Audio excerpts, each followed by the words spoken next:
A badge of honor. Police officers and first responders wear badges to let their communities know they are here to protect and serve. But that's not how it feels today, and the stress of the job is taking its toll, taking lives through suicide and post-traumatic stress injury. A Badge of Honor podcast features the cast of the same name, Sam Horwitz and John Salerno. Sam, John, and the team offer the first responders workshops through their critical incident stress management teams and mental health liaisons to offer state-certified T-COLE credit programs that save lives. It's time to smash through the stigma. It's time to heal from your injury, and it's time to back our blue. Welcome to A Badge of Honor podcast. Here are your hosts, Sam Horwitz and John Salerno. Hey, welcome. Oh, hold on one second. Hey, welcome to A Badge of Honor, your mental health network. We are here with being powered by OBBM Network. Sam is not here today, so I'm kind of working the board for her. She's at the Police Chiefs Conference over in Dallas. I want to thank everybody for tuning in. It's all about healing our heroes through stress management, through proper education and awareness. As all you can see, one of our main discussions we had with these officers at the mental health at the conference this week was, what's your brain budget? And we talked to a lot of chiefs from all over the world. We talked to a lot of officers, how their mental health programs were faring. And, we got the same response from many different people was, it's getting there. Well, we have to be better than that. We have to look at that as it's not up to par for our first responders and our officers and even our veterans that are out there. In the last 5 years, we've lost 991 officers to suicide. Now, that is way higher than the amount that we've lost from gunfire in the line of duty. So where should our priorities be sitting? Why is our brain budget, why is our mental health budget within our departments just below the paper clips? It's not right. We should be affording our officers the top-notch medical assistance and mental health assistance that's out there. And we have to make it confidential. We have to have them buy into it. We have to gain their trust. We have to make sure that they are willing to become mentally healthy.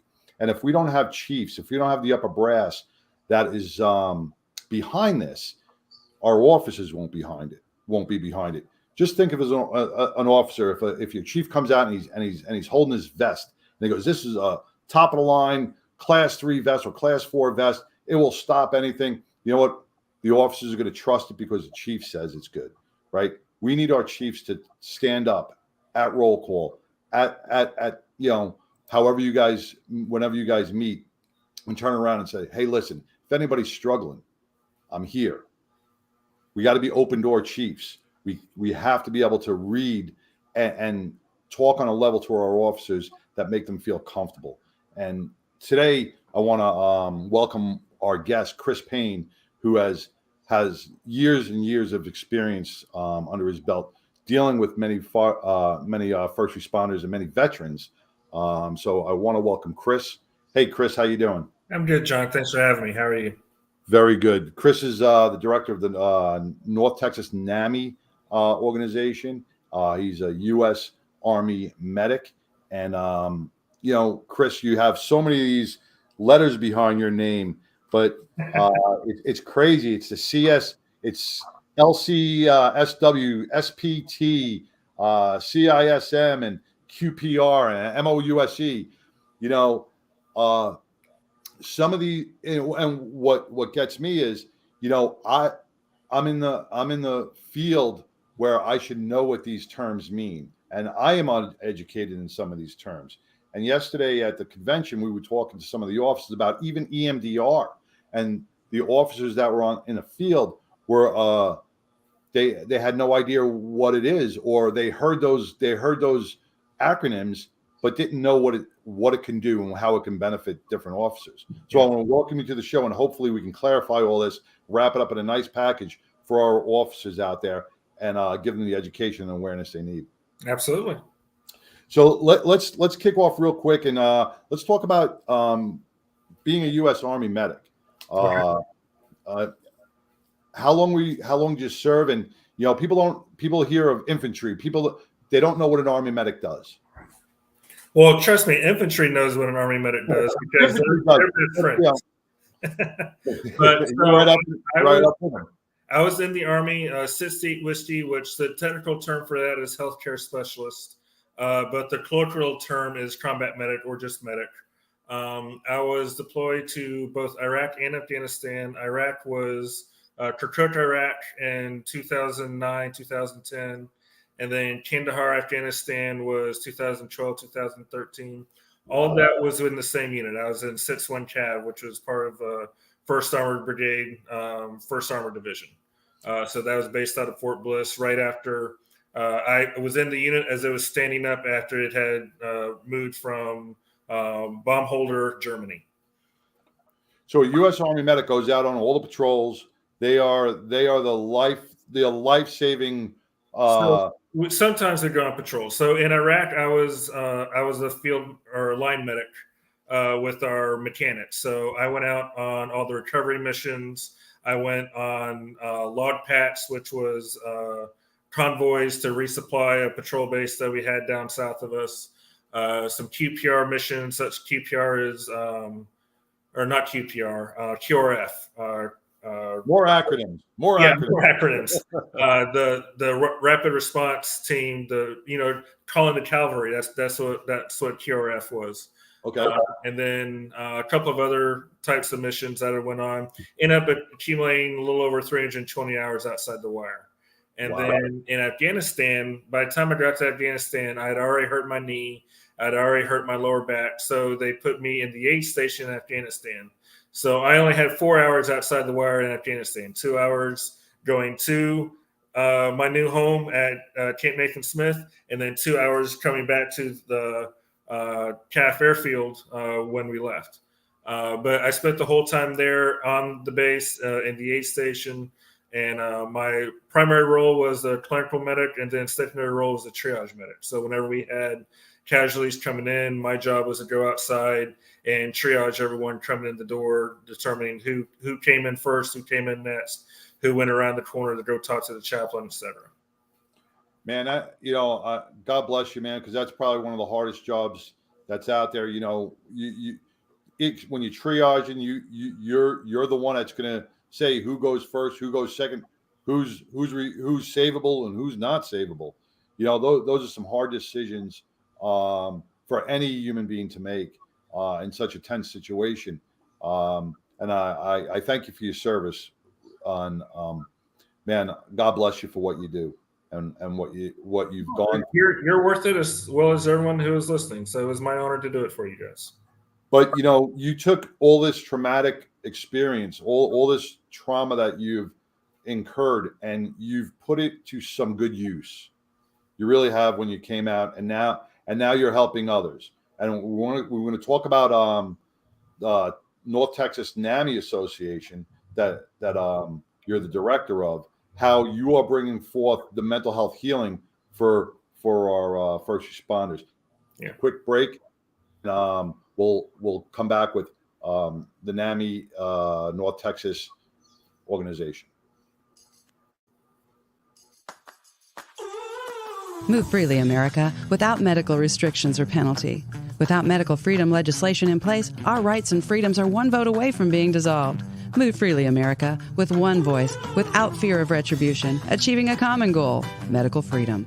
We the people make our voices heard by connecting with state legislators and engaging a constitutionally compliant medical Bill of Rights for all citizens. Individually, change is improbable, but as an aggregate, attainable. It's time to act with one voice. My voice. And my voice. And my voice. And my voice. To protect our freedom, creating one voice that cannot be ignored. This requires your voice, too. Move Freely America. Go to movefreelyamerica.org to find a chapter near you. Plug in, donate, and help our legislators defend our God-given rights under the Constitution. Move Freely America. My voice. And my voice. And together with your voice, we're one voice that cannot be ignored. Donate today. MoveFreelyAmerica.org. Hey, we're Payne, U.S. and Director of North Texas NAMI. Thank you. Welcome back, Chris. We talked about a little bit prior to the commercial, your U.S., your Army service. And now let's jump right into what the meat and bones of the mental health here in North Texas with NAMI. Okay, so NAMI North Texas, first of all, just to clarify, I'm the program director, not the executive director. Just want to make sure. I bumped up a couple of times. Athena, my boss Athena doesn't hear me saying that I'm taking her role or anything. So I'm NAMI North Texas. NAMI stands for the National Alliance on Mental Illness. It is a nationwide nonprofit that started in Wisconsin back in 1979 and has grown to over 600 affiliates across the country. Over 200 of those are 501c3 nonprofits able to basically function on their own. And our NAMI North Texas is the one that covers Dallas County, Rockwall County, Collin County, and Denton County. And what we do is we provide, first of all, awareness to mental illness and the prevalence of mental illness within the community. 1 in 6 individuals just in our general community has a mental illness. 1 in 20 has a serious mental illness. And we provide that awareness and have those conversations about mental illness. We also provide education classes, such as a family-to-family class for family members who have a loved one with a mental illness, or a peer-to-peer class for individuals themselves who are struggling with a mental illness. Let me ask something, Chris. How are those statistics, those 1 in 6 and 1 in 20, determined? When you talk about severity with mental health. So 1 in 6 is the classification for AMI, which is any mental illness. So this could be anything from anxiety, depression, OCD, etc. That's 1 in 6. The 1 in 20 is serious mental illness, SMI.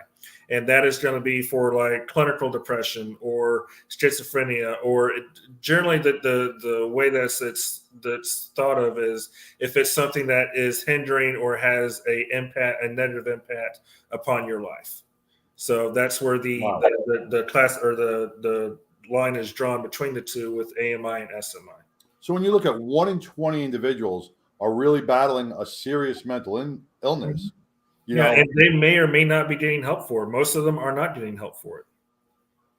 Now, when you is it because of, I don't know, why wouldn't someone be getting help if that? So some people now this is outside of veteran first responder community. This is just across the country. There's still a lot of stigma behind mental illness.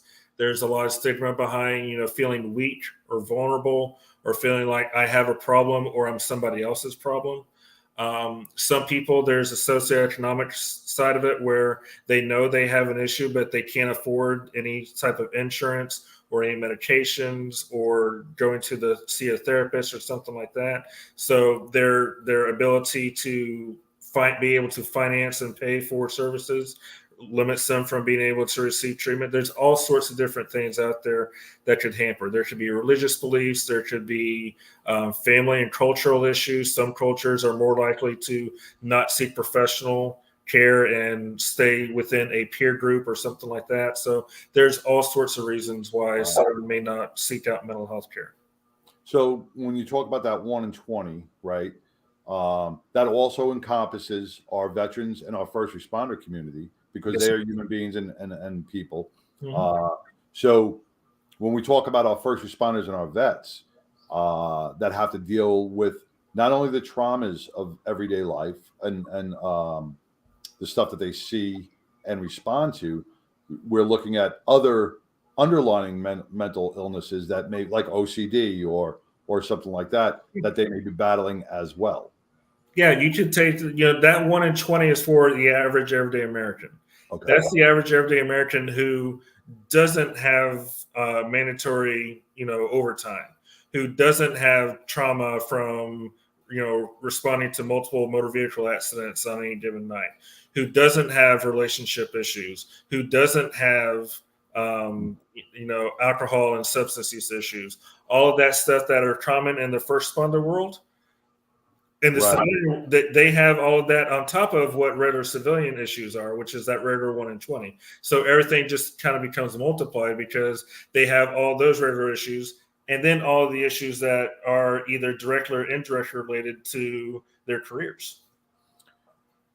You would think, and you being a professional, you would think, and like I'm just a layman most of the time on this aspect, but when we look at the veteran community, right, back in the day, when we talk about shell shock and battle fatigue, right, and as we progress through the 60s and we just started to come into post-traumatic stress, this is not a new development within our first responder and maybe in our first responder, but in our veteran community at all. This has been going on for years, and the stigma has hidden it so well because of some of the things that you were saying.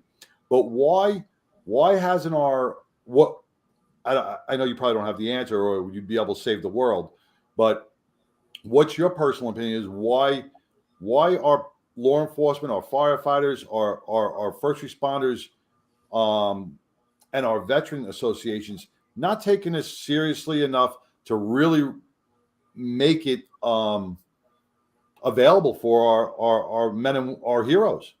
So my personal opinion is that first responders, veterans, we're alphas, right? We're the ones that run to the fire. We're the ones that run to the bullets. We're the ones that don't run away. We're the ones that stand and fight, right? We're the superheroes, right? I've heard a lot of people refer to their uniform as their super suit and stuff like that. And all of that is necessary in order for them to do the job of a first responder or a military service member, is to have that courage and that drive to go to the fight. That's where the alpha mentality comes in.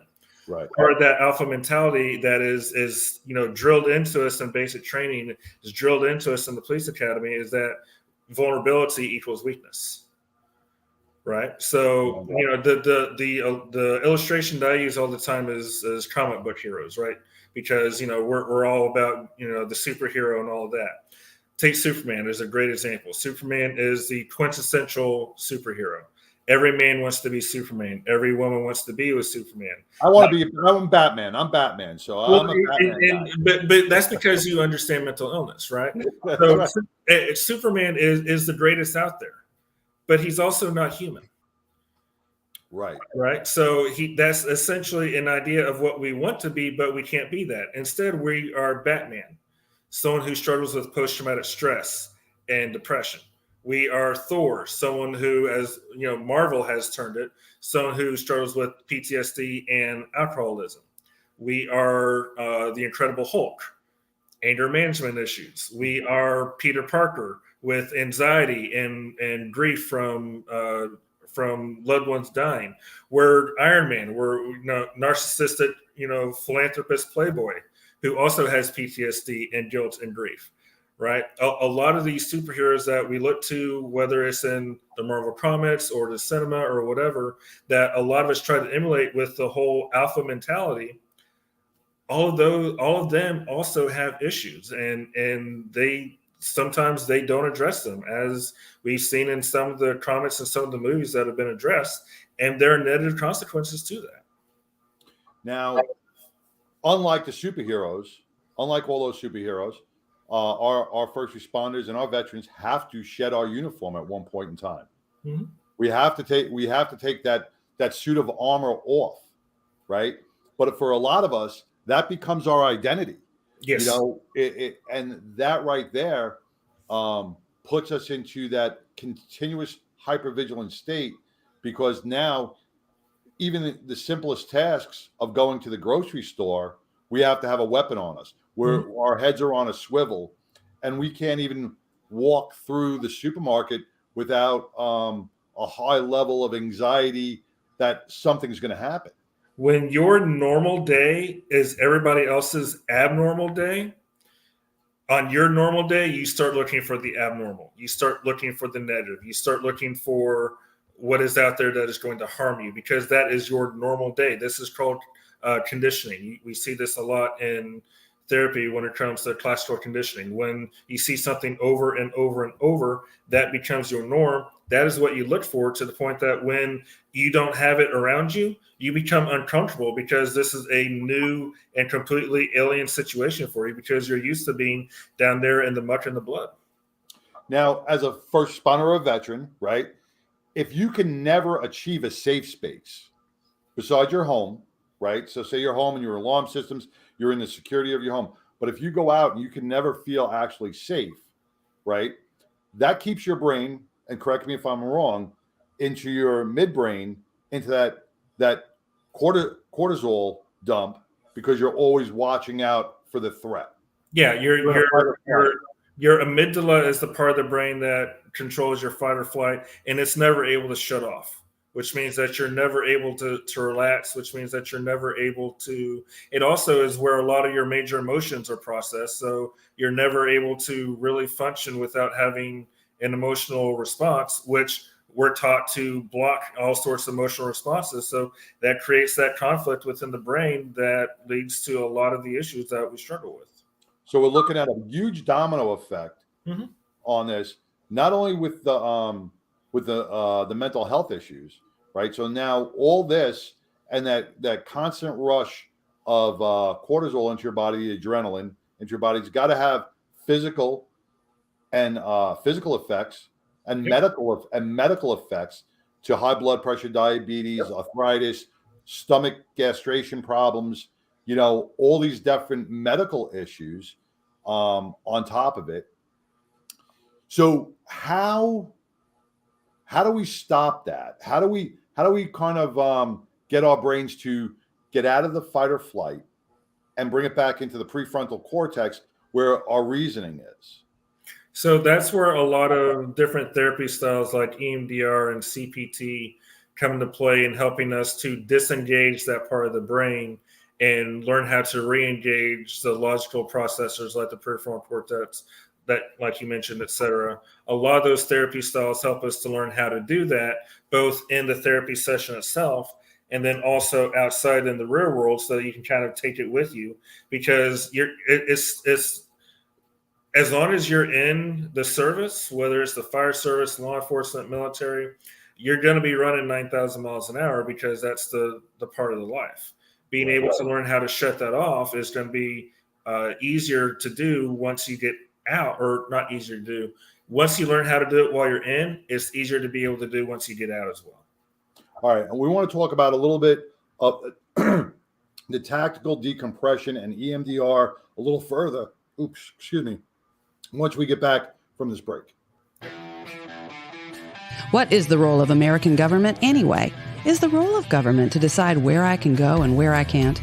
Is the role of government to work tirelessly to destroy vital infrastructure that keeps goods and services from my customers? Is the role of government to choose who can drive, fly, or ride according to mandated stipulations that threaten my body, health, mind, and conscience? Without medical freedom legislation in place, our rights and freedoms are one vote away from being dissolved. Individually, change is improbable, but as an aggregate, attainable. It's time to act with one voice. My voice.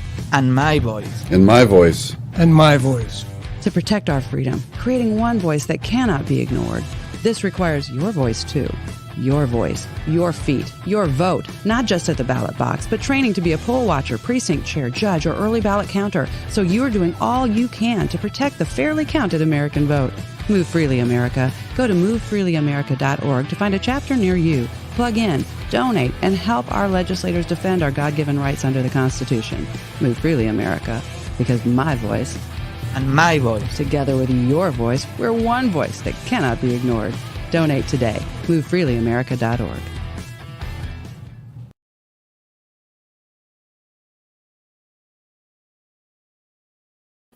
All right, we're back with a Badge of Honor podcast with Chris Payne. We're discussing some of the superhero syndromes that we, all of us in the first responder field and veteran communities sometimes feel, and how to disconnect with that. And there are many ways. And me and Sam were at the convention. She's out there today. We had a lot of people stopping by the booth. A lot of first responders, a lot of young guys, that are checking out all the cool tanks and all the cool equipment and the vest and all the new guns. And when I came over to the booth and we were like, what are you all about? And we talked about mental health.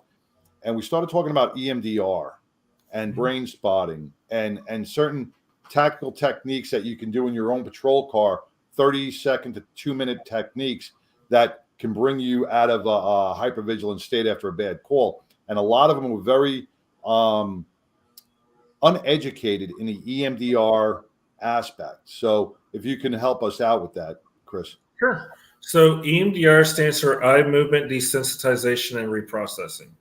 And what it is it's a combination of 3 different types of therapy styles that have been clinically proven to treat trauma. Okay, it's a combination of mindfulness therapy. It is a combination of prolonged exposure therapy, and it is a combination of CBT, which is cognitive behavioral therapy. Okay, so cognitive behavioral therapy is a therapy style that teaches us to take our negative self-thoughts or the negative thoughts that we have about the world or society or something like that. A lot of those thoughts are based on our experiences and what we've gone through, and to put them under the microscope to see, are those legitimate thoughts or are those biased thoughts based on what we've gone through, right? A great example of this, I was diagnosed with ADHD at the age of 4, and I thought my entire childhood that meant that I had a learning disorder and that therefore I was stupid. It wasn't until I got into the military and started interacting with others that I realized that, oh, okay, I'm actually pretty intelligent. And because that changed my mindset, because I was able to go from looking at myself as stupid to looking at myself as intelligent, when I got out of the military, I was able to go back to school and get my bachelor's and master's and get my license and go on to doing a lot of stuff that I do now.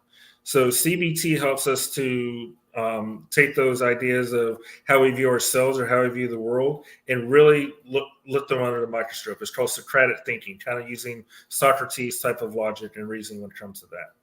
Prolonged exposure, what that does is I mentioned a little bit earlier about classical conditioning.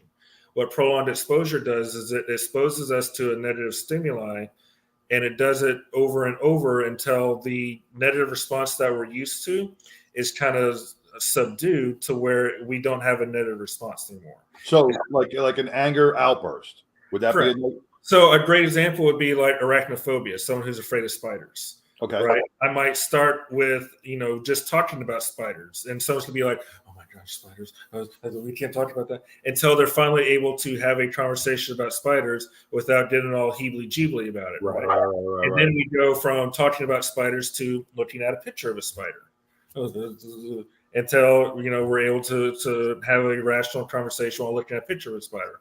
And moving that all the way up until I'm able to hold a spider in my hand and not have any issues with it. Gotcha. Right? We have slowly exposed you, prolonged exposure to a negative stimulus until you're able to interact with that stimulus without it having a negative effect on you. And then I didn't mean to cut you off. Go for it. One big thing you just brought up was the slow process it takes. Mm-hmm. All right. Veterans, first responders, class, type A personalities, we want things done now, right? Mental health is a journey. It's a slow process. We can't get frustrated with it, right? So like you just said there's steps we have to take and have to be, that has to be explained, that two therapy sessions is not the end all cure all in most cases. You have to, there are steps you have to take. And the good thing with EMDR is that it is faster than prolonged exposure because it combines it with the other factors, right? So CBT has been clinically proven to be effective when it comes to trauma and post-traumatic stress disorder. Prolonged exposure, again, it's been clinically proven to be effective.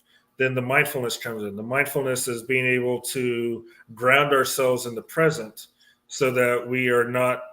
So the simple way to explain it is that our depressions like to live in the past. So when we think about things that happened in the past, that's when depression typically tends to come into play. Why did this have to happen? Why did he have to go through that? What was the reason for that? When we start to look in the future thinking about things that might happen in the future, that's where a lot of our anxieties come in. Is our family going to be okay? Is our country going to be okay? Are we going to have another 9/11? right? All those anxieties come into play. By staying grounded in the present, that helps us to not be thinking about the past or future, which also means that we're not thinking about our anxieties and our depression. So we're not hyper-focused on them, right? So a lot of the way that that's done is by disengaging different parts of the brain. Your automatic nervous system, your sympathetic nervous system is run by your amygdala, so that because for flight and flight reasons. So when fight or flight is activated, your amygdala it kicks off the cortisol and adrenaline and everything. Your sympathetic nervous system goes into play. Your heart rate starts to beat. Your blood pressure goes up. Your senses become more acute. Your hearing becomes sharper. Your eyes dilate, so you're able to become more focused. You're in survival mode. Right, exactly. Your breathing becomes short and rapid, so that you're able to get through everything. Right. But you're able to disengage that by controlling your breathing. This is where things like grounding techniques come into play that you'll see a lot of in mindfulness therapy. Grounding techniques are like controlling your breathing. You're basically hijacking your sympathetic nervous system and forcing your parasympathetic nervous system, which is controlled by the logical processors in your peripheral cortex, forcing those to come online, which causes your sympathetic nervous system to kind of shut down, and you kind of hack your brain into going from flight and flight mode to regular thinking, logical mode. Now, I was having a conversation, and I just want to jump in on that. I was having a conversation with somebody today regarding re-triggering your brain. I was trying to explain this to them about going from your midbrain to your frontal brain, and they asked, how could I switch that off? And I'm glad you brought that up with certain breathing techniques and different ways to re-trigger, get yourself out of that state of mind. Because some people don't think it's possible to do that, but it is, and it's very much. The two big things that help to disengage your sympathetic and engage your parasympathetic are breathing, and then anything that is active with your senses, because you can't process your senses logically, right? I can't put my hand on this table right here and go, oh, this table feels sad. It feels lonely. It feels depressed. No, I put my hand on it and it's cool to the touch. It's hard. It's smooth, right? I have to use logic and reason in order to process that. The amygdala is not where logic and reason takes place. That is done in the peripheral cortex. So it forces the peripheral cortex to come online, which is why you'll have, it's not just breathing that'll work. It's anything that's activating our senses, whether it's listening to things or looking for different colors or weighing things and feeling their texture and stuff like that. That's the reason that it all works, is because it helps to re-engage that part of the brain that processes logic and reason. And everybody's a little different, so different techniques work for different people, right? Yeah. So there's no one way to do it. There's just, you have trial and error, and people have to learn and actively feel what works for them best. Yeah, so the way EMDR works is, and there's several different ways of doing it, which is why I'm jumping right into it. Yep. The way EMDR works is you sit down and talk to someone about their traumatic event you've been through. So that's a prolonged exposure, right? And you look about what happened in that event, what that means to you, how does that affect you, what is your role in that? That's where the CBT comes in. And while you're having those conversations, right, your eyes are moving back and forth as you're following a light, right? Or you're holding these things called tappers in your hand that vibrate back and forth. That's causing you to feel something. Or you'll put them under your knees, or you'll be tapping on the knees or something like that. Something that is going to be stimulating your senses, so that those are stimulated, so that the part of the brain that is processing all of this is the prefrontal cortex and the logical processors, instead of thinking back to everything that you've gone through and having to think about it with your emotional brain, because that's the default setting because of what you've been through. Right. Now, with multiple traumas, and this is one of the things that came up was, well, how do they do multiple traumas? And that they go, well, that can't be done because I don't remember any of this. My mind is mentally blocked and I feel the anxiety, but I don't remember it because I'm mentally blocked on it. Well, one of the things with EMDR that's really great is we have this theory called the red line theory, the red string theory. If you watch any like NCIS or CSI or Law and Order shows. You know how they have the bulletin board with all the pictures of the gangsters and everything, and they're all connected by red lines, right? Yep. And the one at the very top, the head mafia, the Don, the one that's the one that they're all going after, they all lead to one spot, right? That's kind of used in EMDR for this thing called the index trauma, or the initial trauma that started off all these others. These other traumas may not be related, but if you're able to handle and work through that major index trauma, you then learn how to do the same thing for all the other minor traumas. And all of those suddenly become that much easier to be able to process or to get over, maybe within 2 or 3 sessions of working with the therapist, because you've already learned it with the blueprint for the mothership trauma, the one that's been the one that follows you all throughout your life, whether that's, an ACEs event, which is a adverse childhood experience, or whether that's something that happened on the job or something that happened in your private life. Right. So, yeah, and with that, it takes a trained professional to make sure they do this EMDR right. Correct? Yeah, you have EMDR trained and EMDR certified therapists in it.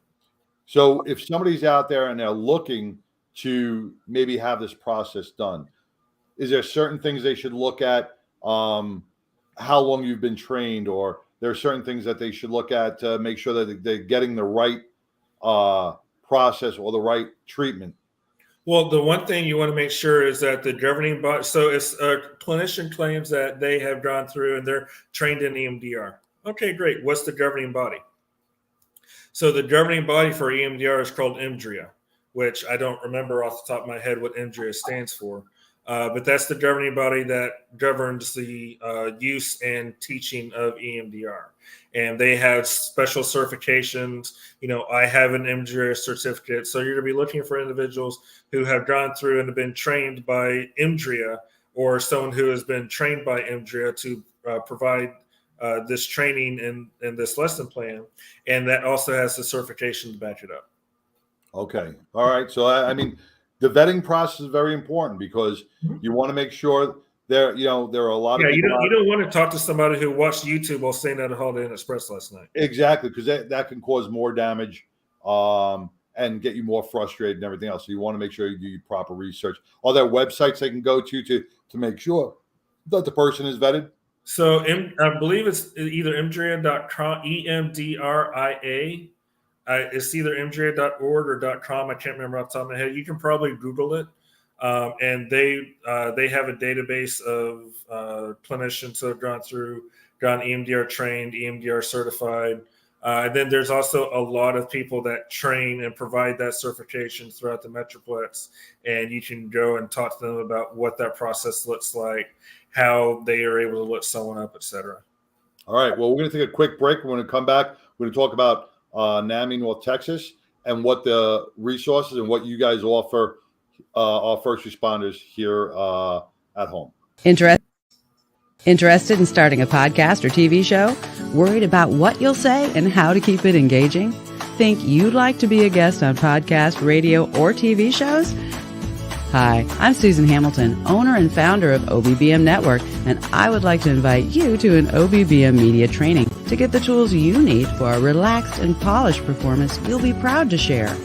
Our specialized training techniques include role play, voice training, and everything you need to deliver a confident, clear, and engaging interaction. Go to offbeatbusiness.com.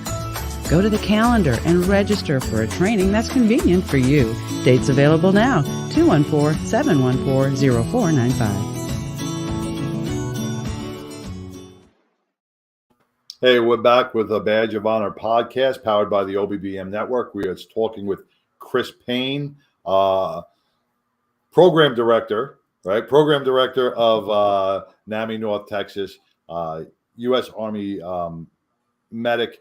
And we're talking about different mental health issues within our first responders and our veteran communities, and the resources that are out there that could help you get through those battles and get you into leading a normal life. So, Chris, tell us a little about what NAMI North Texas does. So NAMI North Texas, like I mentioned earlier, We have different support groups. First we got the classes, the psychoeducation classes, family to family, peer to peer, NAMI basics. Those are for family members with loved ones under the age of 21 who have a mental health issue. And then we got our different support groups, our family support groups. We've got 8 support groups that meet throughout the month. 4 of them are family support groups. 4 of them are connection support groups. And these are an hour and a half long. Some of them are in person. Some of them are virtual. Some of them are hybrid, where you got one that meets in person, one that meets virtually. And it allows you to have a community of people that you can interact with, engage with, who understand the struggle, who understand what you're going through, have that life experience. Maybe they can share what's helped to them. Maybe they can give some insight. Maybe they could be that ear that they never had, that they want to be that listening ear and that shoulder for someone else. And along with the support groups, we also have the Overwatch Peer Support Program, which is not a support group, but individual peer program where we train first responders in 16 hours worth of peer support training. For our law enforcement, we're able to get it TCOL certified. We don't have it launched yet for fire EMS or frontline healthcare, but we're going to be working on that and doing that here in the next year or two. The fire and EMS side is actually really close to being completed, maybe by the end of this year, definitely by the first half of next year. And we train them in peer support, and then we have them available to interact and provide peer support for others within the first responder field who are at different agencies. So for example, let's say, you got the NYPD right behind, or the Dallas Memorial Stair Climb right behind you. Right. Let's say a Dallas police officer contacts us and wants to do peer support. I can get them connected with a peer supporter that we have trained who is not with the Dallas Police Department, who's with Mesquite or Garland or Grand Prairie or Denton or someone like that, so that they have someone to talk to who understands the profession, who understands peer support, but is not tied into their agency, so that they're not as concerned about, they're removed from confidentiality. Right. Now, peer support is a buzzword. It came out a couple of years ago. It's all over. Everybody's talking about it. Well, we have a peer support team. We have a peer support team. We have a peer support team. Different than crisis intervention team. Correct. 2 different animals. And once again, this was a conversation we had at the convention where people were a little confused about, oh, yeah, we do that. We had to sit down with the 7 of us after a shooting, and the peer support guys came in, and everybody's good. 2 different animals. Yeah, 2 different animals. So peer support, in the military, we had combat lifesavers, CLS class. In the Army, we had CLS, combat lifesavers. These were regular, I was in a CAV unit, so these were CAV scouts who didn't have any medical background, who weren't, MOS as a medic or anything like that. But we trained them in basic medical things like applying a tourniquet or applying a field dressing or applying a sucking chest wound or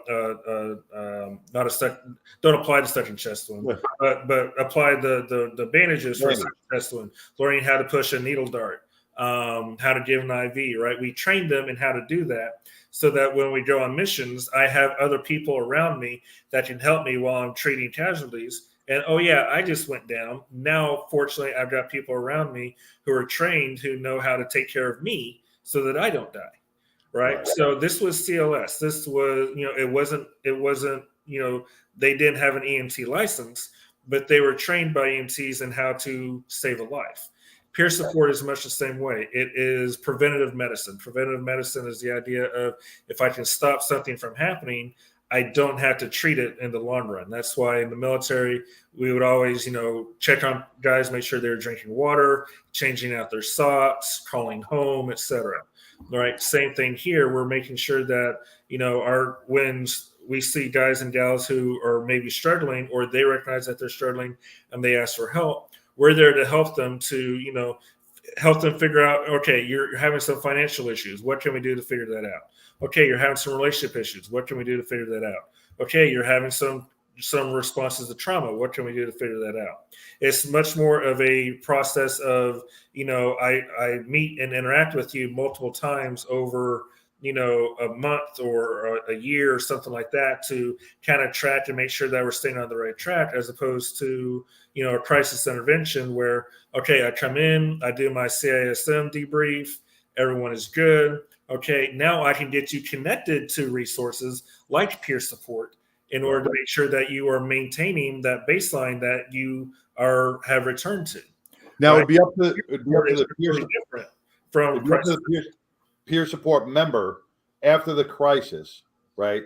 Mm-hmm. Be up to the peer support member to recognize the signs and symptoms over months or over a couple of weeks to see if anybody's maybe battling or struggling later on.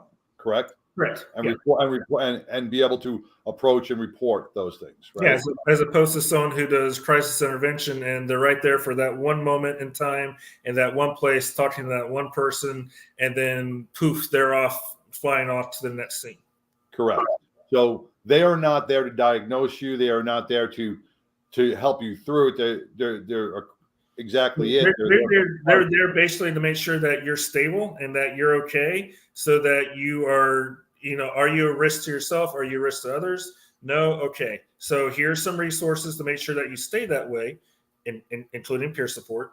Right. And then, tap you on your butt. Good game. Have a nice day.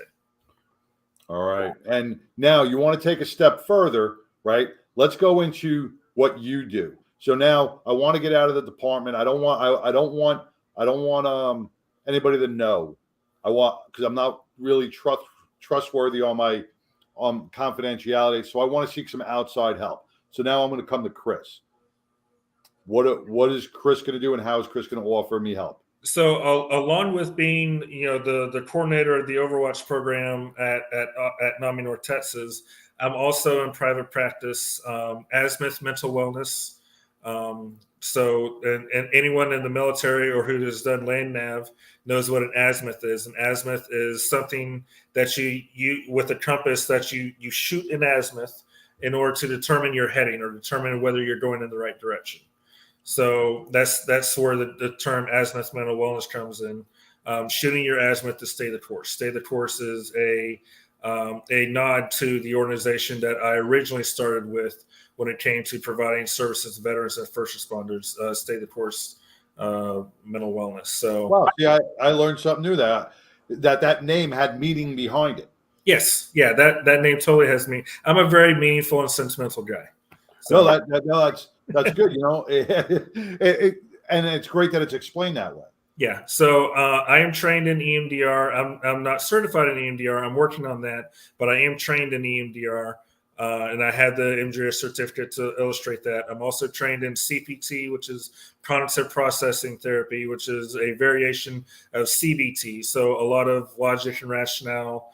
I'm also trained in, well, not trained in, I do a lot of mindfulness therapy as well in order to help to teach a client how to disengage their sympathetic and activate their parasympathetic.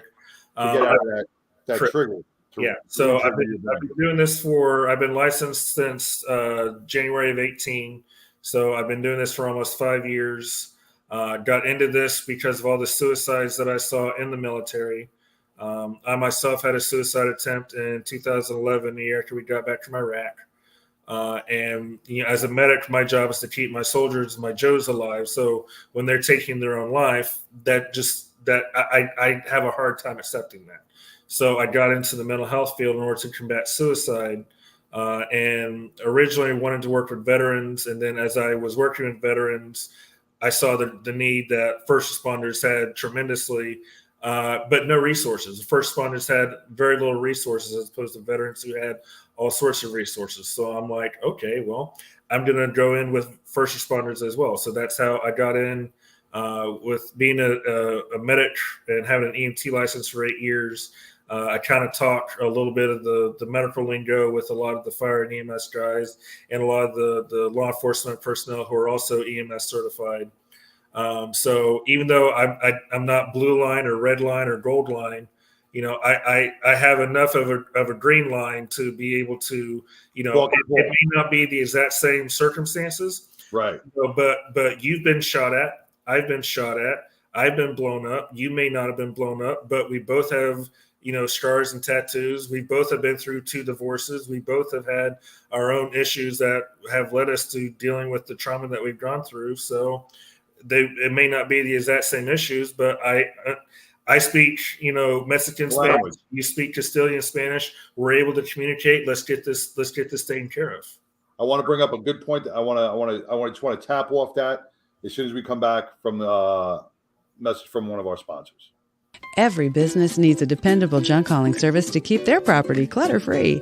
Call 630-470-8307. Junk Luggers offers a wide range of eco-friendly residential and commercial junk removal services to help your business run smoothly and efficiently.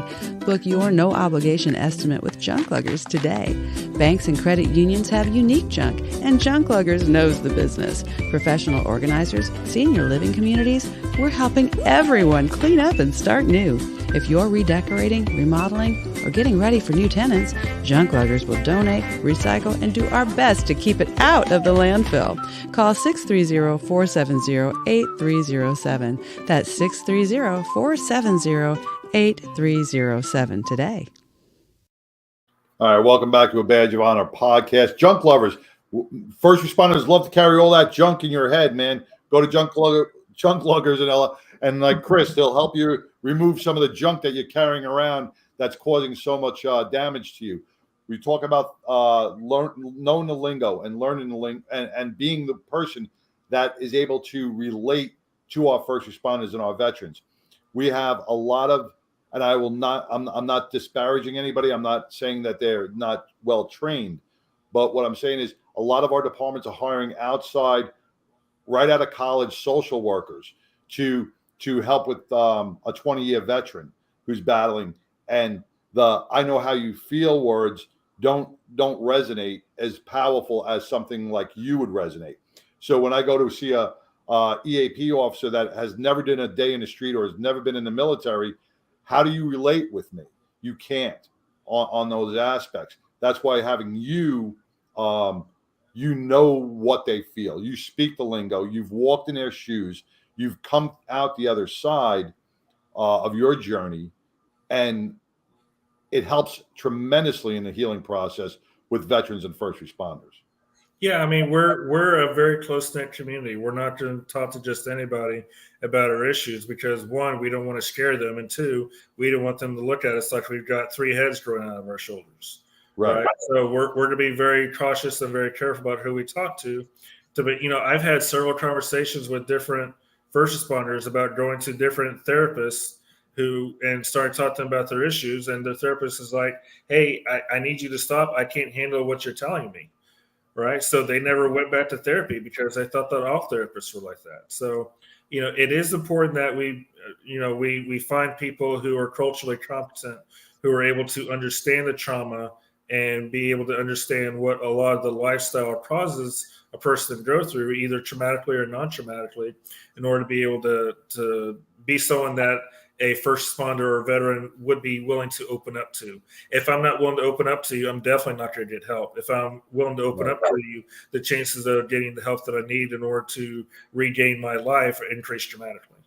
And that's why we see so many first responders and veterans bouncing from couch to couch to couch to couch to couch, different therapists, because they're not getting the exact thing they need. Now in NAMI, right, a veteran or a first responder calls you, you're going to team them up with a veteran or a first responder if they're battling. You're going to put them in touch with somebody that relates to them. Yeah, we're actually working. So we're working with NAMI National to bring the NAMI Homefront curriculum, which is for families of veterans to NAMI North Texas, so that we have something for veterans as well. So we're working on getting both of those in place. Yeah, you know what you're doing, what NAMI is doing for our people, our heroes here in North Texas is well needed. We're running out of time. Down south, right in San Antonio, what'd you say? We lost another officer. They had their suicide last weekend, from what I understand. Yeah. Right here in our home state of Texas, we lost 6 right in San Antonio. When is enough enough? When is the upper brass and the chiefs going to turn around and go, hey, let's reevaluate this. Why should it take 6 lives to now start bringing the healing process in? It shouldn't take that. It should take somebody who's battling. We should be able to recognize the signs and symptoms and get that person help before they make that sacrifice to take their lives. And we're scratching the surface, our awareness, everybody coming together and joining as a team and spreading this word is going to help our first responders. So a couple last comments, Chris, before we have to wrap it up. Yeah, so I always like to end either one of my classes or one of my podcasts by kind of touched on what you just talked about, John, about being there for your brother and sister. As a first responder, when you get a call over the radio, shots fired, officer down, how are you responding? Right? You're going code 3, you're turning on lights and sirens, and you're flying to the scene, right? Because you want to be there to help your brother and sister because a bad guy has got a gun on them. Well, what about when the brother or sister has the gun on themselves? Is your response going to be different? Why is the response different? Why does it matter who is holding the gun? If we're really going to be there for our brothers and sisters, we need to be there for when the bad guy has the gun on them and when they have the gun on themselves, because the demon inside, the mental demon inside is telling them they should have the gun on themselves, right? So we need to be willing to change that culture to where we're willing to help regardless of who is holding the gun. We live in the culture where it's being brushed under the rug. How is that helping us when we have all these statistics from Blue Help talking about officers passing away, all these statistics from Red Help and the Firefighters Behavioral Health Alliance talking about the suicides, where we're talking about 22 veterans a day, right? How does it help to brush it under the rug and not talk about it? It's not helping. If I can, kind of borrow a line from a song, the sound of silence kills. Yeah.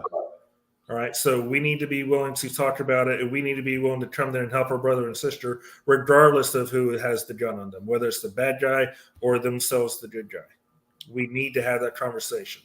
And with that, Conrad Weaver has been doing that conversation for the last couple of years, developing a film that's going to come out and be the presentation is going to be right here in Irving, Texas. Tell us real quick about that. So the NAMI Texas conference is going to be held November 3rd through the 5th in Frisco.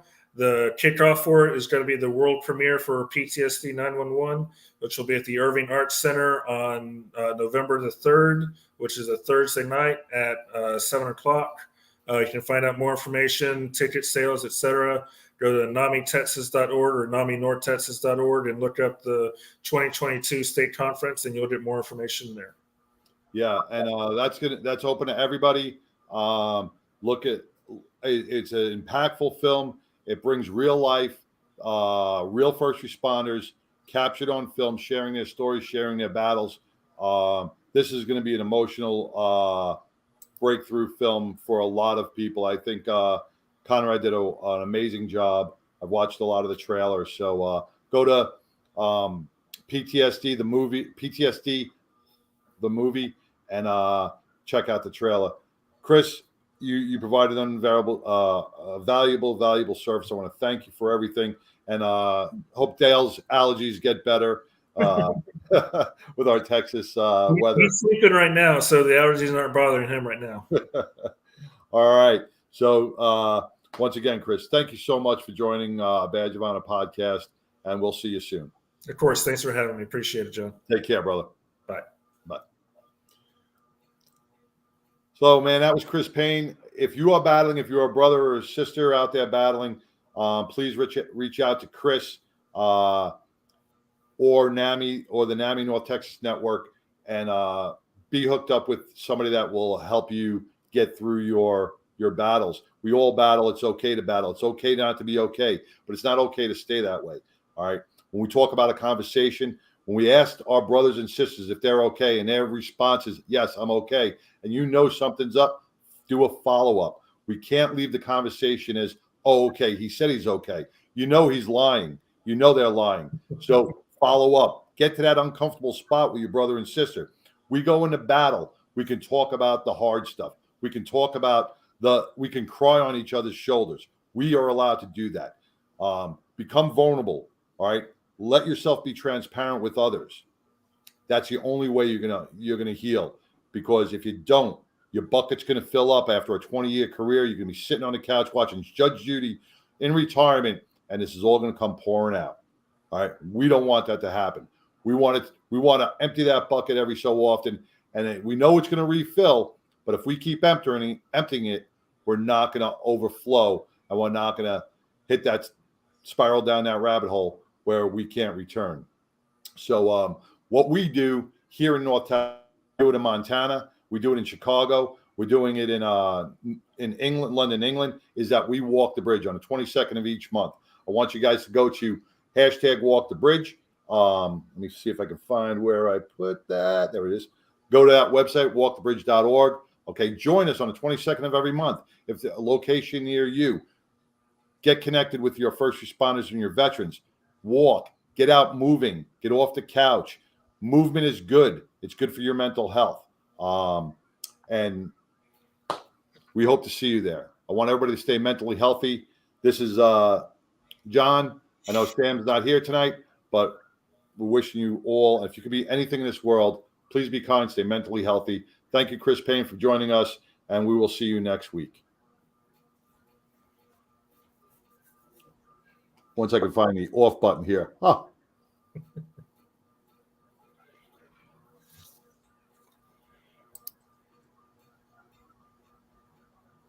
A Badge of Honor podcast is produced for the OBBN Network podcast and protected under copyright law. For content permissions, please submit your request to abadgeofhonor.com on the content page. For OBBN Network programming information, please call 214-714-0495 today.